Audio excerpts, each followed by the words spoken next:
Srimate Bhakti Charu Swami Namaste.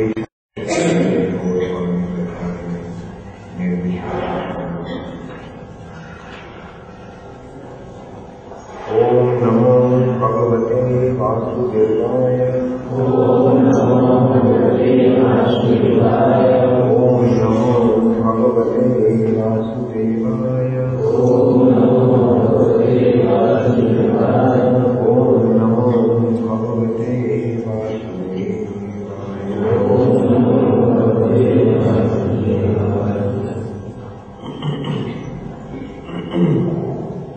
Srimad Bhagavatam, first canto, 9th chapter, text 36. This chapter is entitled as the passing away of Bhishmadev. Text 36. Vyavahita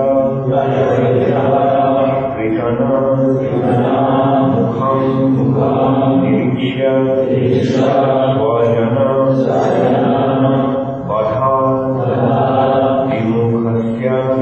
Vimukhasya Dosha Buddhya Kumatim Ahara Atma Vidvaya Yas Charana Gatihi Paramasya Tasya Me Vastu.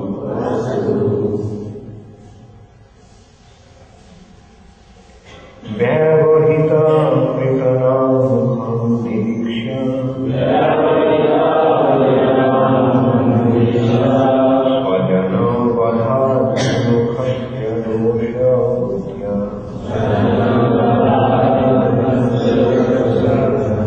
Kumatim Maharaj Atma Vidvaya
Standing at a distance, Vrikana, soldiers, Mukham, faces, Niriksha, by looking upon, Swajana, kinsmen, Badhat, from the act of killing, Vimukhasya, one who is reluctant, Dosha Buddhya, by polluted intelligence, Umadim, poor fund of knowledge, Ahara, eradicated, Atmavidvaya, by transcendental knowledge, Yaha, he who, Charana, to the feet, Ratihi, attraction, Paramasya, of the Supreme, Tasya, for him, me, mine, Astu, let there be. Translation by the Divine Creation of God. When Arjuna was seemingly polluted by ignorance upon observing the soldiers and commanders before him on the battlefield, the Lord eradicated his ignorance by delivering transcendental knowledge. May his lotus feet always remain the object of my attraction. Please repeat after me. When Arjuna was seemingly polluted by ignorance upon observing the soldiers and commanders before him on the battlefield, the Lord eradicated his ignorance by delivering transcendental knowledge. May his lotus feet always remain the object of my attraction. Purport by Srila Prabhupada. The kings and the commanders were to stand in the front of the fighting soldiers. That was the system of actual fighting. The kings and commanders were not so-called presidents and or ministers of defense as they are today. They would not stay home while the poor soldiers or mercenaries were fighting face to face. This may be the regulation of modern democracy, but when actual monarchy was prevailing, the monarchs were not cowards, elected without consideration of qualification, as it was evident from the battlefield of Kurukshetra. All the executive heads of both parties, like Drona, Bhishma, Arjuna, were not sleeping.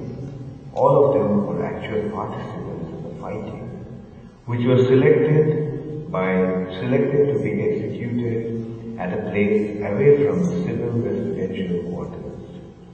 This means that the innocent citizens were immune from all effects of fighting between the rival royal parties. The citizens had no business in seeing what was going to happen during such fighting.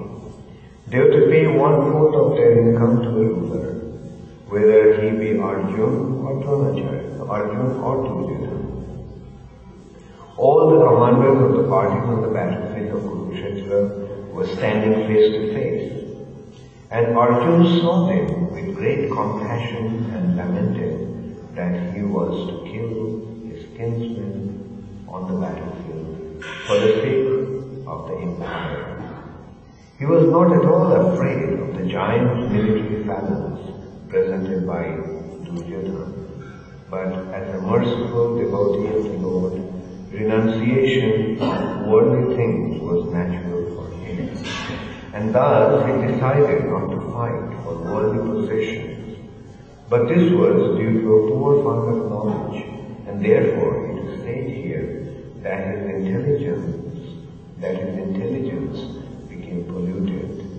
His intelligence could not be polluted at any time, because he was a devotee and a constant companion of the Lord, as is clear in the 4th chapter of the Bhagavad Gita. Apparently, Arjuna's intelligence became polluted because otherwise there would not have been a chance to deliver the teachings of Bhagavad Gita for the good of all polluted conditioned souls engaged in material bondage by the conception of false material body.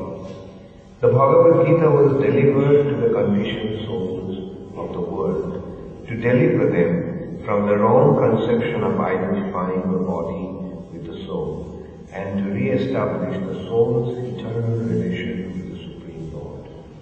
Atma Vidya, or transcendental knowledge of himself, was primarily spoken by the Lord for the benefit of all concerned in all parts of the universe. Vyavahita Pritanam Kham Niriksha Sajana Vadhat Vimukhasya Dosa Buddhya Kumati Aharat Atma Vidvaya Yas Charana Vrati Paramasya Tasya Mestu. When Arjuna was seemingly polluted by ignorance upon observing the soldiers and commanders before him on the battlefield, the Lord eradicated his ignorance by delivering transcendental knowledge. May his lotus feet always remain the object of my attraction. So, Bhishma Dev, just before leaving his body, offering his prayers to the Supreme Personality of Godhead, when the Lord so mercifully appeared in front of him. So this is the special mercy of the Supreme Personality of Godhead. He personally came to bestow his mercy upon Bhishma Dev by granting him his vision. And naturally, when one leaves his body, seeing the Lord face to face, he becomes elevated to the spiritual sky. What to speak of seeing the Lord face to face? Even if one chants the holy name of the Lord at the time of death, he goes back to the spiritual sky. Of course, here we also have to remember that there is no difference between chanting the holy name of the Lord and seeing him face to face. It's the same thing. When one chants the holy name of the Lord in pure consciousness, he sees the Lord present there. It's not a matter of imagination, or it's not a matter of mental concoction. It is the reality. The pure chanting of the Lord causes the Lord to appear there, because the Lord is not different from his holy name. Now, for the sake of Bhishma Dev, in case of Bhishma Dev, it was a very special prerogative for him that the Supreme Personality of Godhead was present at the time of his planet. And he came. It was a part of his pastime. Bhishma Dev was leaving his body, and the Lord was present there because he was present on his planet. But even if the Lord is present, not present on the planet, it doesn't matter. Like there has been instances, for example, Gajendra Moksha. When the Lord came to deliver the Gajendra, the king of the elephants, this is an animal, just an elephant. But even as an elephant, he could remember the Lord. Because in his previous life, life, he was a human being, he was a king, and he became a great devotee of the Lord. But unfortunately he was cursed by Augustine that he would get an elephant body. Because Augustine considered that his intelligence became gross like an elephant's. So since your intelligence is so gross, get a very gross body, a fat, big body of an elephant, sloppy as anything. So that was his curse. Since your intelligence has become sloppy, you also become sloppy. You become an animal. But although he was born as an animal, as an elephant in his next life, but he remembered his previous, not throughout, but at that particular moment when he was about to leave his body, he remembered the Lord, and he wanted to realize that now that I'm about to leave my body, let me remember the Lord. And when he remembered the Lord and offered him his prayers, obviously at the time he couldn't very extensively offer his prayers, he just surrendered himself. That's all that is necessary. We don't have to elaborately offer our prayers with select verses. But even if we just internally surrender ourselves to the Supreme Personality of God, Jai Shri Shri Radha Madhava Ki Jai, Jai Shri Shri Gaurita Ki Jai. Even if we can just surrender ourselves, even if we can just remember it, the result will be there. And what did the Lord do? He was not on the planet at that time, on this planet at that time. But he came right there. He came from the spiritual sky. And he cut the head of the crocodile that attacked the elephant and rescued the elephant. So whether the Lord is present on this planet performing his pastimes or whether he is in the spiritual sky, it doesn't matter. If we remember the Lord, since he is all present, since he is omnipresent, since he is present everywhere, he is present in the heart of the universe, and at the same time he is present in every single atom. Andantarastha, Brahmandantarastha. He is present in the Brahmanda, universe, and Paramanuja also in every single atom. He is there, everywhere. And with that understanding, with that implicit faith, if we pray to the Lord, He will appear. It is not that Krishna appears only in some selected cases like the Gajendra or Parikshit Maharaj or Ishmadev. Krishna comes whoever remembers him.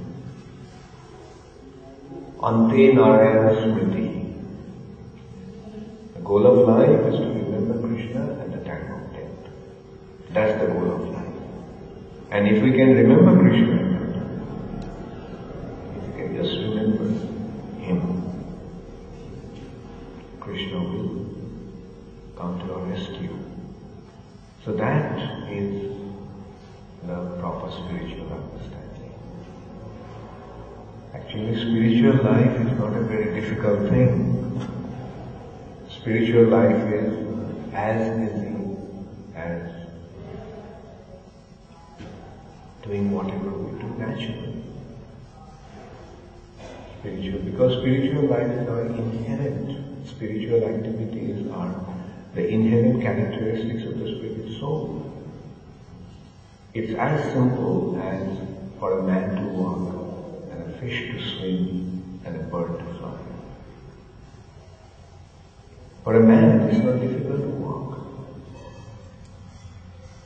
For a bird, it is not difficult to fly.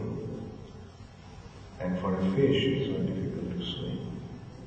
Why? But on the other hand, if a man wants to fly, it will be difficult. If a bird wants to swim, it will be difficult. Because that is not their inherent characteristic. It's not their inherent nature. Now what is the inherent nature of the soul? The inherent nature of the soul is to love Krishna.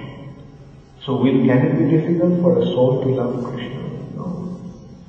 Actually, not to love Krishna for the soul is difficult, and that's why it's causing all kinds of misery.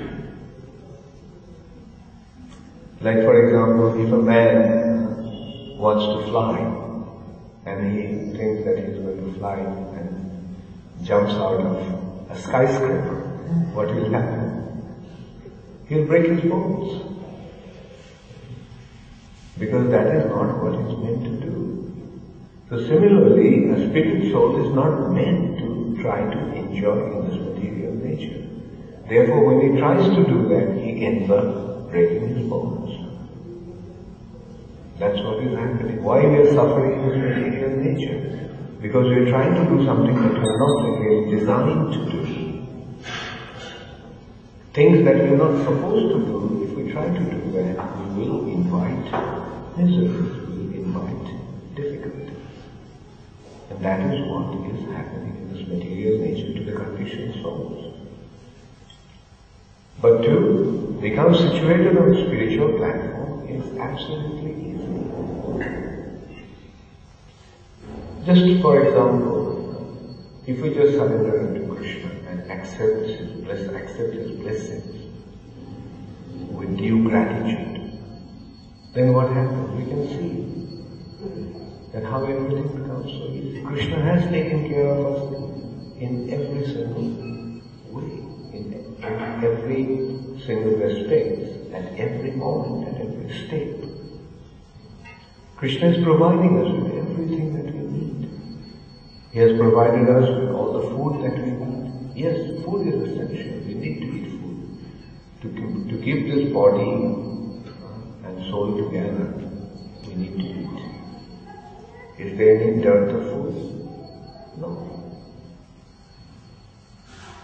I was just reading one American lady. She was quite old actually. She was in her late 50s or maybe even early 60s. She decided to walk from Los Angeles to New York, which is about 3,000 miles. 3,000 miles means about 5,000 kilometers, one stretch of America, the entire stretch of America.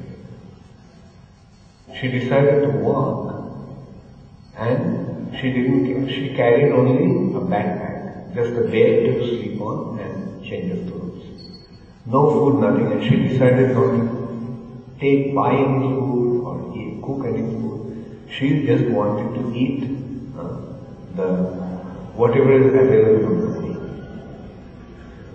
That means grass, leaves, and she did that.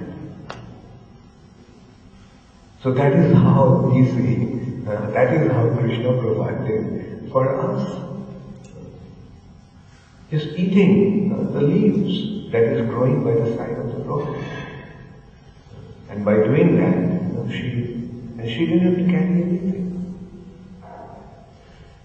She didn't carry any cooking arrangements, she didn't carry any food.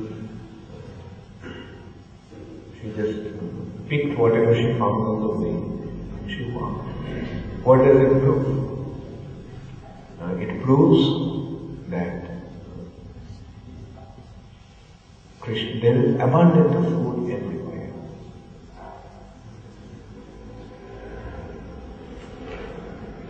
We can try that.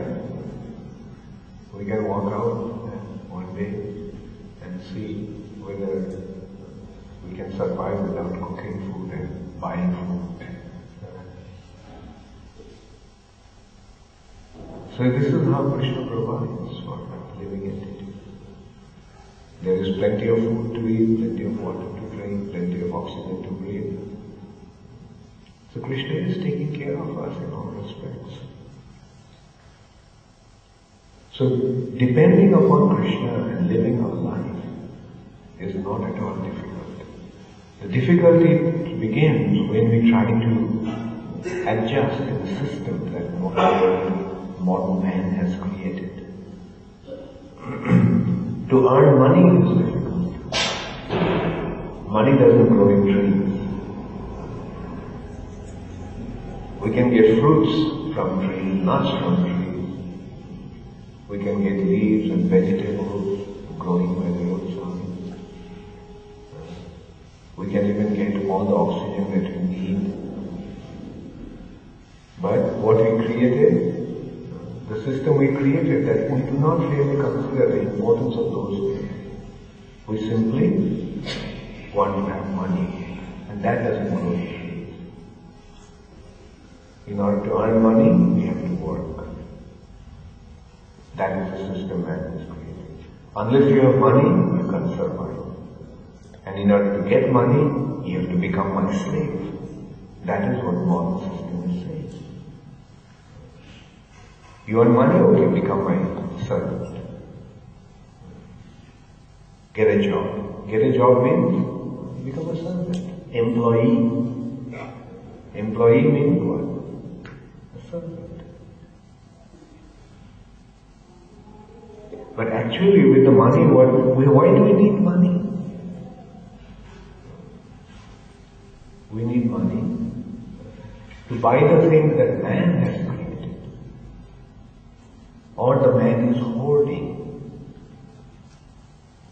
The man is hoarding. The man didn't produce the food grain. It's a gift of Krishna. It's a gift of the Mother Nature. But what they did, they hoarded it with some legal stamp. I own this much of land, or I bought this from you, who produced it from the field. And then they stock it in a warehouse. And then they create an artificial scarcity. And then they say, unless you pay me such and such amount, you can't get it. You stop it.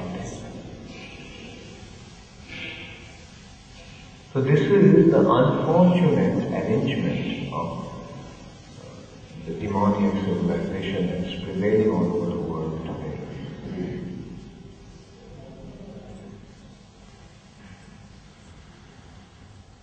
So, to become a devotee of the Lord or to depend upon the Lord and live our life is not at all difficult. We can see a bird. Does it have to go and work? A bird doesn't have to work because it knows that whatever it needs is there in abundance. But a donkey has to work, isn't it? And the donkey is famous for stupidity. A donkey, why the donkey is famous for its stupidity?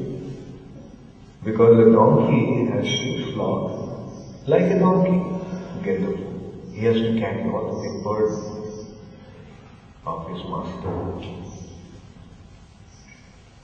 Therefore, ass or a donkey is considered to be the stupidest of all animals. There's plenty of grass. There is no dearth of grass. All the donkey needs is some grass. And there is no dearth of grass. But because in the donkey is saying, he thinks that unless he carries the big burden of his master, and unless the master gives him the grass, he will starve to death.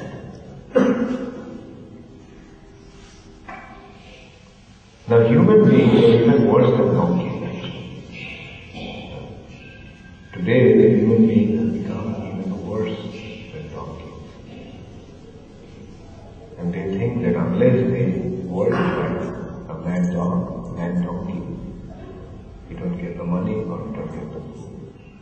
The only intelligent people, they are on strike. We are going to submit to your system. We are going to create our own system depending upon Krishna. And that is what Krishna consciousness movement is actually meant for. Jashmin Pratishloko Janata Viplava. It is meant to create a revolution all over the world. kind of revolution? Revolution against the so-called system that they have arranged. And that's what Prabhupada has been pointing out.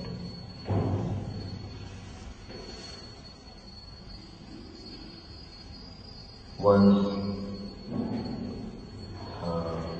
Mr. Dalmia, the main Dalmia, his name is actually Jayadar Dalmia, from Delhi, came to see Srila Prabhupada in Vrindavan with his 3 of his daughters-in-law and their children. At that time, Prabhupada opened the Gurukul in Vrindavan. And Prabhupada was telling Mr. Dalmia, an old man, very nice man, very pious, with a lot of contribution in the religious field in India. So Prabhupada was telling him that he doesn't need to send his children to the modern schools, the schools that have been created. And he asked him to send his grandchildren to the Gurukul. And Prabhupada was pointing out that the school education system, the modern education system, is simply to create servants. It's a Shudra culture. Why does one go to school? Why does one go to college? Why does one go to university? Why?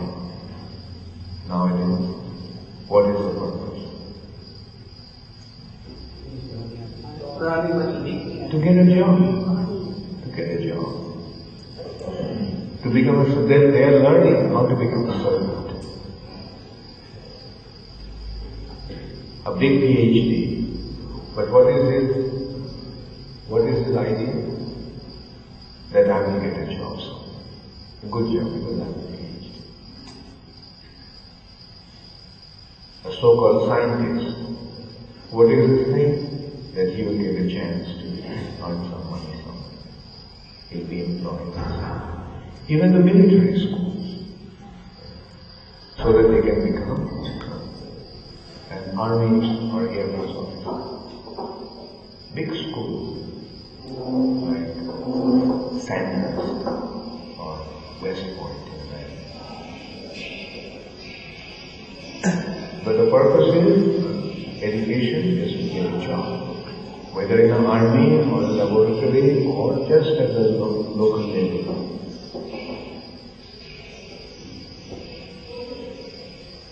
Like engineering degrees. What do they get? Just to become a mechanic. So that's all this education system is. And Prabhupada told him that your grandchildren don't need to get a job. They don't have to study to get a job like everyone else. You have created your empire. They'll naturally become part of the family business. And they should actually become the leaders of the family. So please send your children to the Gurukul and let them learn how to become the leaders, not servants. In today's society, the problem is that everyone is becoming educated to become a servant. No one is teaching how to become a leader. And the only institution that is teaching to become a leader is ISKCON. How to become leaders, how to become brahmanas. To be a leader means he has to have the knowledge, he has to have the foresight, he has to have the vision, and he has to have the ability to guide others. That's why Prabhupada actually created ISKCON. And Prabhupada showed, he trained up the boys and even girls. 3 months, 4 months in the movement, Prabhupada sent them to different parts of the world to start a new movement, to start a new center. That is how Srila Prabhupada spread Krishna consciousness in India. Prabhupada did not just create Shudra institution. Prabhupada's purpose was to make the actually say that also. That the purpose of the movement is to create leaders. But in order to become a leader, first one has to become a follower. First you become a disciple, then you become a leader. It is an ideal disciple that makes an ideal guru. First you learn, then you teach. So that is the purpose of this movement. ISKCON is the only institution that is actually making leaders of the world, or has been at least designed to make leaders of the world. And if ISKCON doesn't make leaders, then we have to understand that we are not really following Srila Prabhupada's dream. We are not really following Srila Prabhupada's mission. Jai Shri Radha Madhura Jai Shri Gaura Ki Srila Prabhupada.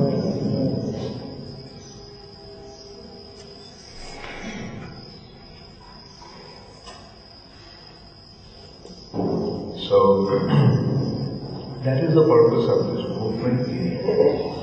That's the purpose of the institution of ISKCON. And Srila Prabhupada has designed it in the most perfect way. Yesterday I was actually thinking that what ISKCON is for. ISKCON, we can see ISKCON as a school. But what one learns in the school or in the university, one goes to the other universities like Harvard, Oxford, or Cambridge, or even Vikramaditya University, to learn what? To learn some material subject.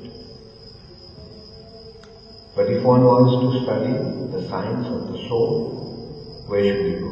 Should he go to Harvard? Should he go to Cambridge? If one wants to learn about the soul. So ISKCON is the university that teaches about the science of the soul, teaches about the science of God. One should come to ISKCON simply to study that subject.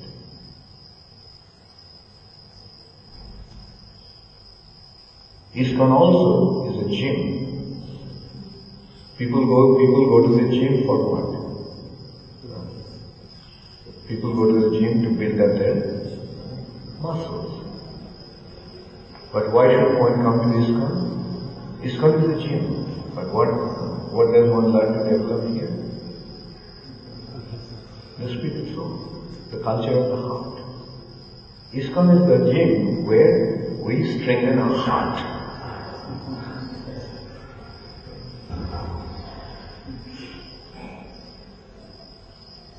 And if you practice, that's what will happen. Your heart will become strong, your heart will become big, your heart will become broad, your heart will develop all the spiritual qualities. That's what ISKCON is. Yes, it is a school, it's a gym, it's a club. People go to club to play some games, isn't it? Whether it is tennis or poker, like what the clubs are meant to play games. And here also we play games. ISKCON is a club where we play games. What kind of games? We play in ISKCON, in the club of ISKCON. The game of how to love Krishna. In games, you do different things to show your expertise in that particular game. Like here in Krishna consciousness, we play a game of love.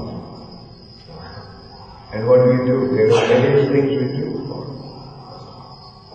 developing the love for Krishna, expressing our love for Krishna, attending the Mangalarti, worshipping the deities, cooking for the deities, keeping the temple clean, cleaning the temple, doing all kinds of things. Isn't it a game? Isn't it a game? Like when you play game, why do you play game? When you play game, do you get money for that? Of course, now it's a different thing. But generally, the games are only for recreation, only for deriving pleasure. Right? And whatever we are doing in ISKCON is actually for deriving pleasure. Don't you get pleasure by making some gardens for the Lord? Don't you get pleasure by cleaning the temple for the Lord? Don't you get pleasure by worshipping the deities of the Lord in the altar? So these are actually in ISKCON we are playing games. And that's why ISKCON is a club. So ISKCON is a transcendental school, ISKCON is a transcendental gym, ISKCON is a transcendental club.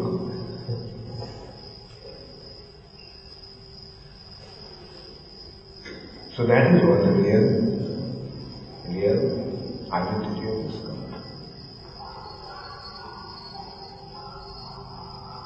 And if we understand why we are here, our life will become successful.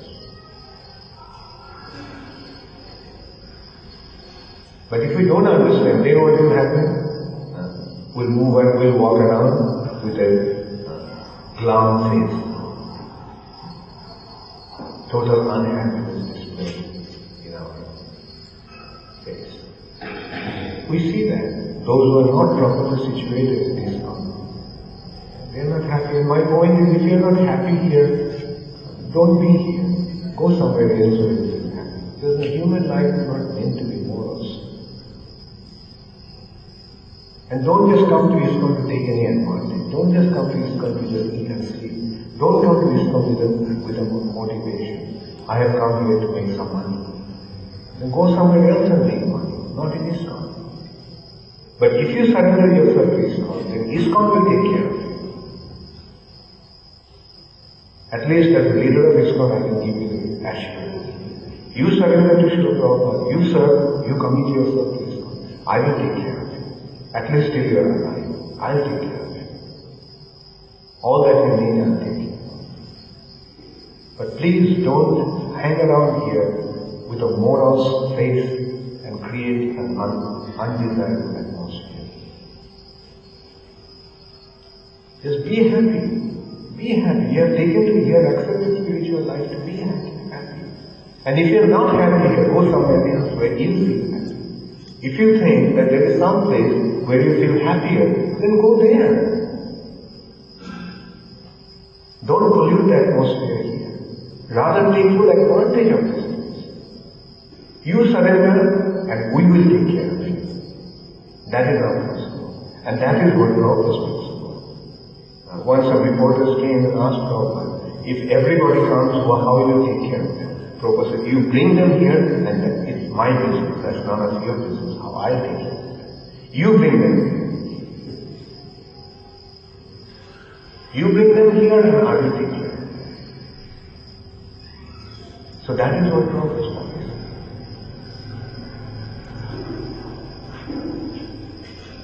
And Prabhupada's formula is very simple. Chant Hare Krishna and be happy. That's what ISKCON is here for. Chant Hare Krishna and see what happens. Chant Hare Krishna simply. Then you will become happy. And if you are not happy after chanting Hare Krishna, then you are not chanting Hare Krishna. You haven't come with the right motivation.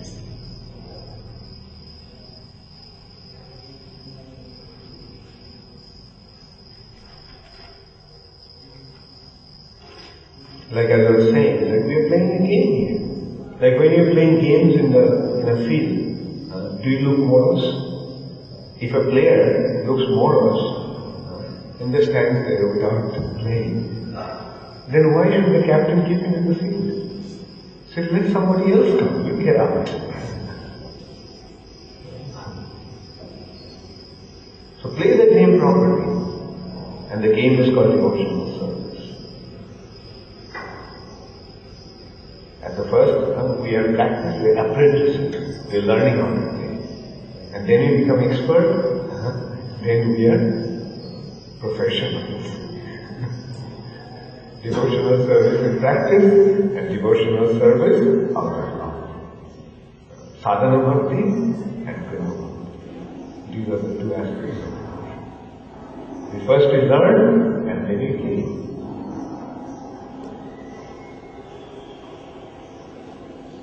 Hare Krishna. All glories to Srila Prabhupada. Does anybody have any question?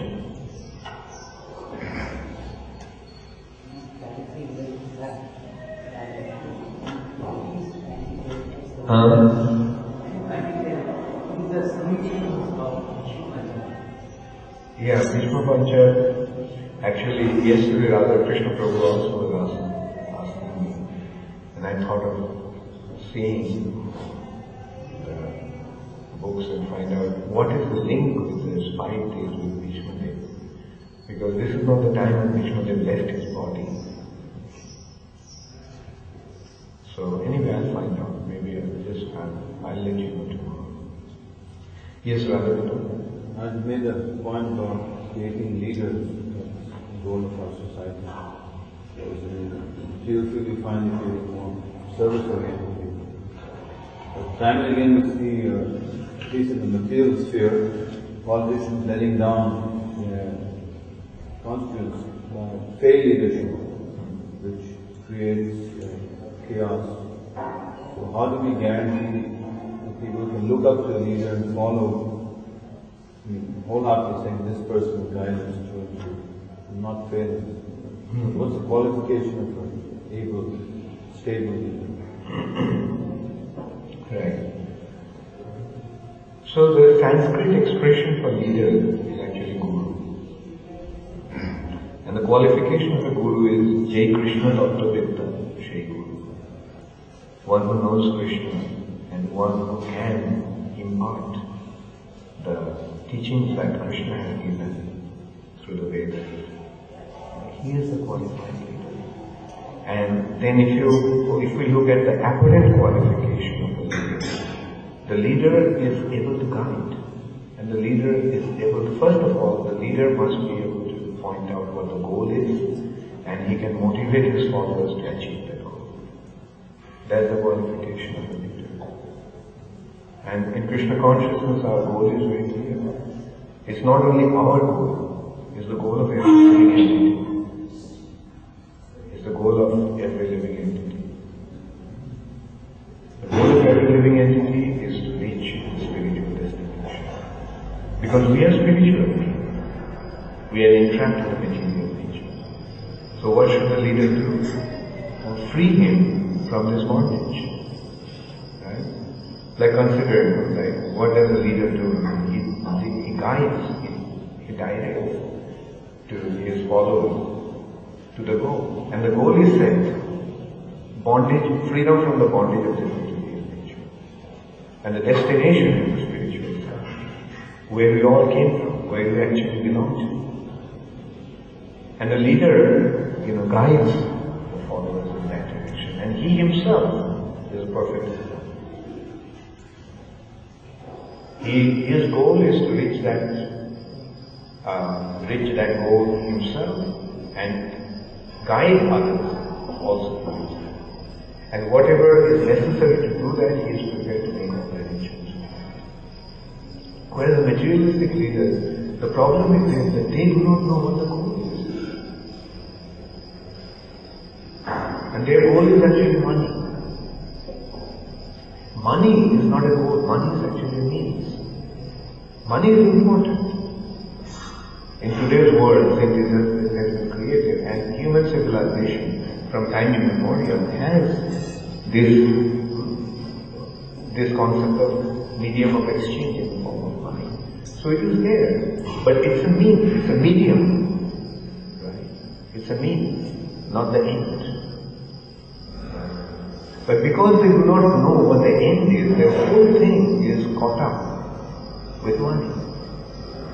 They think that when they become leaders, they'll make a lot of money, and they give everybody an assurance, I'll make you make a lot of money, right? But ultimately they don't fulfill their promises. And it's all because they do not know what the goal is. All the goal is material prosperity at the most. Just material prosperity will make our nation one of the most powerful nations. We'll make the most powerful nuclear weapons. And that's the goal. Or we will eradicate unemployment. But they do not know how to employ people. How are they going to eradicate unemployment? Therefore, unemployment is increasing day by day. Right? But look at Krishna consciousness. Can anybody be unemployed in Krishna consciousness? No one can be unemployed in Krishna consciousness. Everybody can chant Hare Krishna. Everybody can render devotional service. Everybody can honor Krishna Krishna. So, there is no lacking. And therefore there is no failure in Krishna consciousness. If we stick to the path, we are bound to be successful. And the thing is that the leader has the confidence that he is able to guide his followers, and he also has the ability to maintain his followers. But that doesn't mean that anybody can come and take undue advantage of it. Rather, he is so observant, his vision, his perception is so clear that he sees through everything. And whenever he sees that here is somebody who just came to take advantage, he said, well, go somewhere else. Go somewhere else. And we can give you a chance to rectify your conscience. But if you are not, this is not the place. Like that is what Krishna consciousness leadership actually means.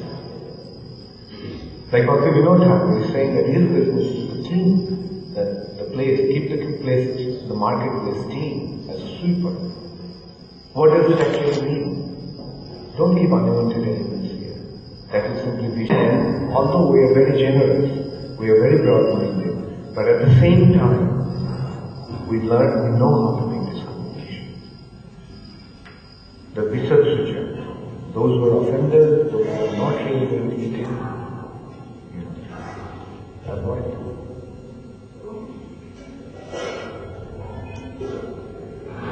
So that's the difference between material leadership and spiritual leadership. Material leadership is just, a business of cheaters and cheated. But the spiritual leadership is based on perfect understanding and proper guidance. Thank you. So any other questions? Okay, all glories to Shiva. Gaur Prem.